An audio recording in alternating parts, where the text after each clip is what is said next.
qu'un travailleur de nuit, il perd en moyenne 5 ans d'espérance de vie. Juste t'en tenir à ton plan et ça aurait été gagnant. T'arrives pas à manger des légumes et que tu manges que des pâtes, ça sert à rien d'aller taper 500 balles dans la crypto. À leur niveau, ils vont peut-être perdre des millions, des milliards même des fois. Moi, je dis souvent, il n'y a pas d'échec, il n'y a que des expériences, fais-le. Et comme les petites mamies, un agenda papier. Ouais, qu'on te privait de liberté en gros. J'adore mon boulot, mais c'est pas ça que je veux faire. Ciao à toi, c'est Umberto, ton coach et investisseur en bourse et crypto depuis 2018. Et bienvenue dans cette interview. Aujourd'hui, j'ai le plaisir d'avoir à mes côtés Luna de Boursicote. Luna, comment tu vas? Ça va très bien, merci. Et toi? Ben, je vais très bien, je te remercie. Je vais rapidement te présenter. Donc, tu es une jeune infirmière qui s'est passionnée en parallèle par le monde de l'investissement, plus particulièrement dans les domaines de la bourse et de la crypto-monnaie. Est-ce que tu peux nous parler de ton parcours professionnel et de ce qui t'a amené à t'intéresser à l'investissement financier? Oui, bien sûr. Moi, ça a commencé quand j'étais étudiante infirmière, en fait. Je voulais exercer dans des services qu'on appelle, dans mon langage, des services techniques, donc urgence, réanimation, soins intensifs. Et tout ça en France, ce sont des services qui ont un roulement en 12 heures et qui s'auto-remplacent, c'est-à-dire qu'on fait jour et nuit. Et au début, c'est bien, mais en fait, je voyais que mes collègues, surtout arrivés à la trentaine, surtout les papas, les mamans, ils commençaient un peu à tirer la langue parce que ben, l'enchaînement jour-nuit, c'est pas très bénéfique pour le corps. Il faut savoir qu'un travailleur de nuit, il perd en moyenne 5 ans d'espérance de vie. Donc, je me suis dit, il faut que je trouve un moyen de continuer mon boulot parce que je l'aime, mais de ne pas être obligée de faire ça pour avoir de l'argent, ne pas me bousiller la santé pour ça, en fait. Donc, c'est comme ça que j'ai commencé. Et puis, il y a eu aussi le fait que voilà, je voyais mes collègues, elles ne pouvaient pas avoir des vacances quand elles voulaient. S'il y avait les plans blancs, elles avaient des obligations de rester là, on pouvait leur annuler les congés. Et j'ai dit, mais c'est quoi en fait cette vie-là? J'aime mon boulot, mais par contre, je veux pas qu'on me dise, bah, tu vas faire ça, ça, ça de ta vie, qu'on m'annule tous mes plans au dernier moment, quoi, tu vois. Ouais, qu'on te privait de liberté en gros. C'est ça, exactement. Donc, je voulais vraiment avoir la liberté d'exercer mon métier mais ne pas avoir les contraintes, on va dire, qui vont avec l'hôpital et puis un patron, on va dire, classique, de me dire, mais je suis obligée d'y aller, de me ruiner la santé, de ne pas voir mes potentiels enfants ou mes potentiels copains et copines en vacances quand je le veux, quoi.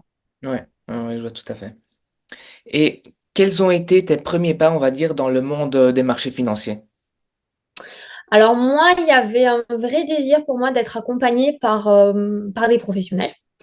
Donc, j'ai croisé une gestionnaire de patrimoine et conseillère d'investissement financier sur ma petite route, qui est devenue une amie avec le temps et c'est elle qui m'a mis le pied à l'étrier. C'est elle qui m'a expliqué ben, qu'il y avait des étapes, qu'il fallait d'abord avoir une épargne de précaution, après il fallait un profil investisseur. Donc, on a mis tout ça en place. Quels investissements commencer? Donc, d'abord, ça a été des assurances vie. Enfin, c'est un peu ce que je dis sur mon podcast, mais c'est vraiment qu'il y a des étapes avant d'aller chercher de la crypto, etc. Ok, je vois. Et comment est-ce que tu as appris les bases, on va dire, de l'investissement en bourse et en crypto? Tu t'es formé comment, en gros? Beaucoup de livres, moi j'adore lire. Et puis les réseaux, il y a des super pages qui expliquent beaucoup les choses, etc. Donc voilà, tout ça mis bout à bout, ça m'a mis le pied à l'étrier. Et puis une fois que les choses classiques ont été faites, ça m'a permis de pouvoir aller un peu en crypto et surtout en bourse. Ok, je vois, je vois, je vois. Et dis-moi, comment est-ce que tu gères ton temps entre ton travail d'infirmière et tes investissements? Parce que j'imagine que c'est assez prenant ton travail que tu as actuellement par rapport aux investissements aussi que tu as. Donc, comment est-ce que tu fais à gérer les deux au jour le jour? Je suis une grosse hyperactive. Bon, j'ai mon activité d'infirmière, je suis aussi au conservatoire, je suis musicienne, j'ai d'autres activités infirmières à côté. Donc vraiment, je dirais que le mot d'ordre, c'est l'organisation, il n'y a pas de secret de toute façon. J'ai, comme les petites mamies, un agenda papier, parce que je ne suis pas très technologie. Et ben, les jours de boulot, ils sont référencés, c'est-à-dire que tel jour, c'est boulot. Je m'organise, les repas, ils sont prévus à l'avance, etc. Je perds le moins de temps possible. Et surtout, ce qui est important, c'est que j'essaye de ne pas être en dette de sommeil, parce que je me suis rendu compte, c'est ça qui me mettait dans le pâté, on va dire. Quelles sont tes ambitions financières et comment la bourse et la crypto s'inscrivent-elles dans tes objectifs de liberté financière? Le but, c'est vraiment d'être indépendante financièrement. C'est vraiment que mon métier, je puisse continuer à l'exercer quelques jours par mois parce que j'ai envie de le faire, que quelques jours par mois parce que je ne veux pas être épuisée. Et les autres jours, bah, prendre mes vacances quand je veux. Je suis très nature, donc être avec mes chiens dehors, promener, à la muscu quand je veux. Enfin voilà, vraiment une vie tranquille où je peux peindre, colorier à pas d'heure, être tranquille et vraiment voilà, faire mon métier que parce que je veux le faire et que certains services me plaisent. Par passion et pas parce que c'est, on va dire, un besoin alimentaire, on va dire. Voilà, exactement. Ok, top. Et dis-moi, quels sont les plus grands obstacles que tu as rencontrés dans ta quête justement de liberté financière et comment tu as pu les surmonter parce que c'est quelque chose qui pourrait en inspirer plus d'un. Les gros obstacles ont été liés premièrement à mon métier.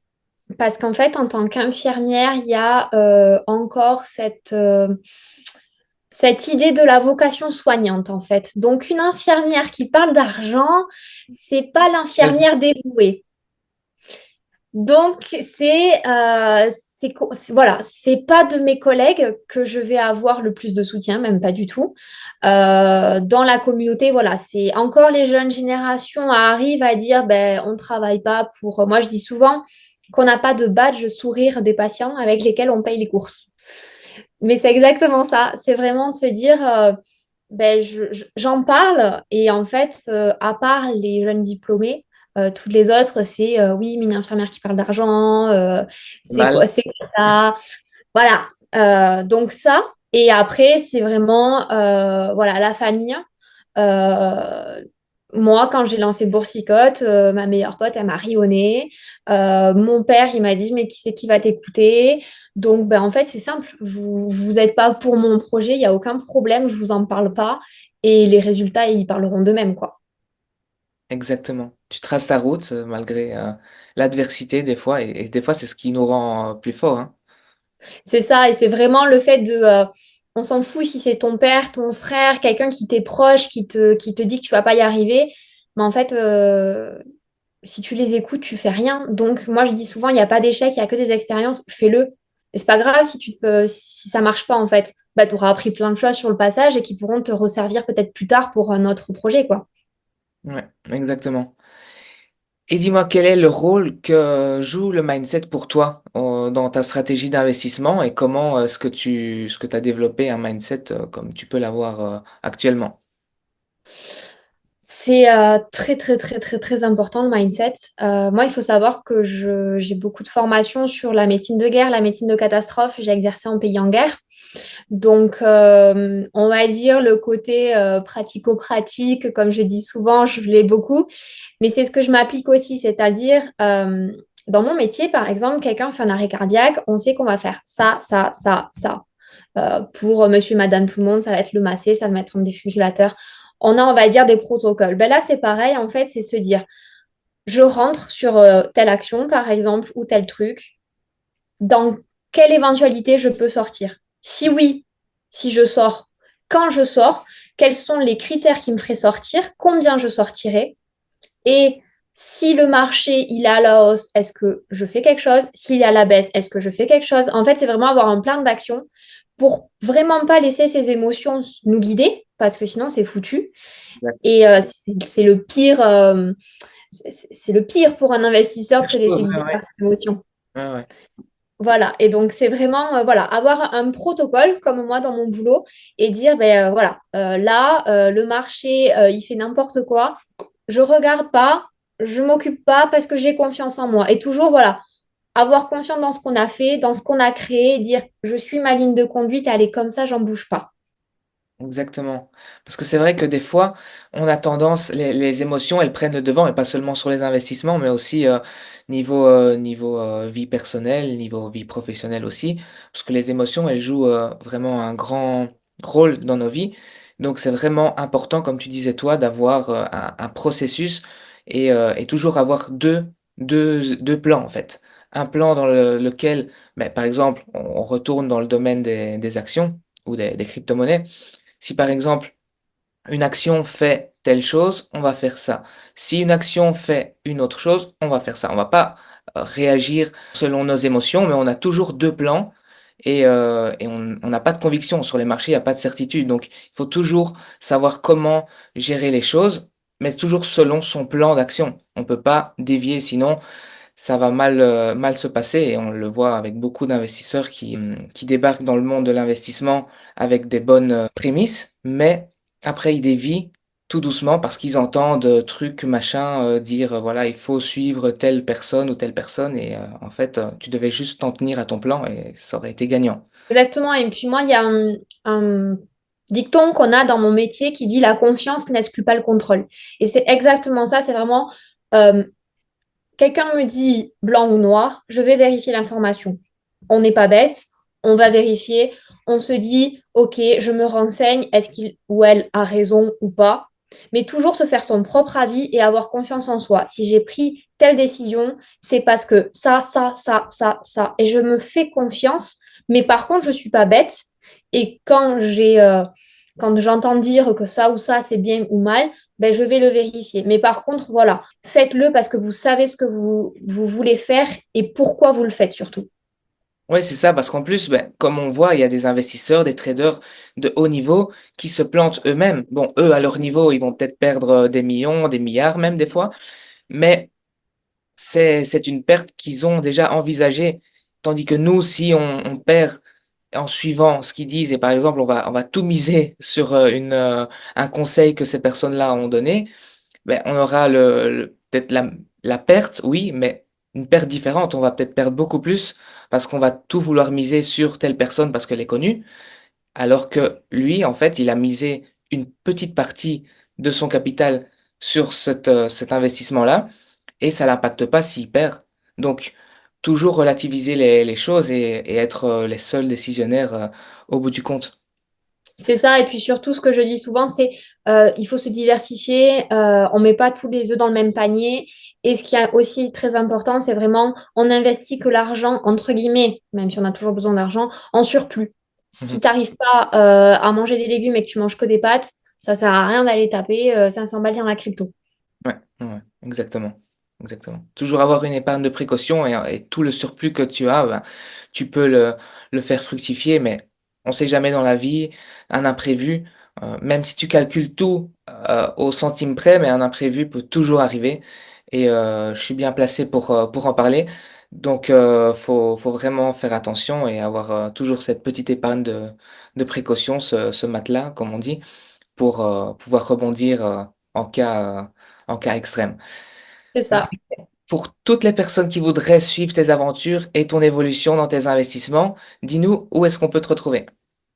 Alors, tu peux me retrouver sur à peu près toutes les plateformes, donc sur Deezer, sur Spotify, sur Apple Podcast, sur YouTube, sur mon podcast Boursicote. Donc, il y a un épisode tous les lundis qui sont courts entre 5 et 10 minutes, que j'essaie de faire court parce qu'en fait, je pense à tout le monde, c'est-à-dire la maman qui a trois gosses, qui est overbookée, l'étudiant qui sort des cours, qui est entre deux révisions.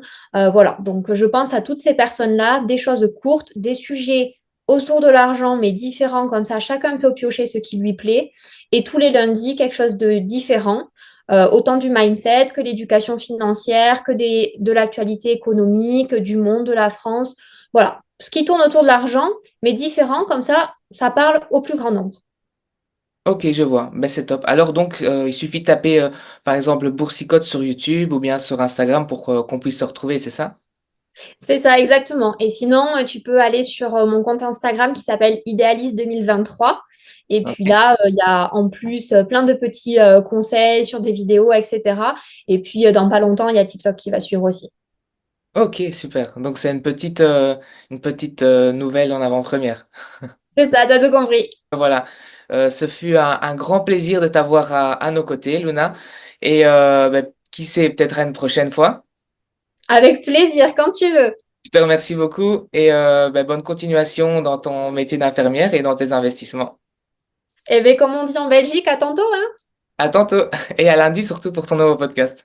À lundi. Ciao.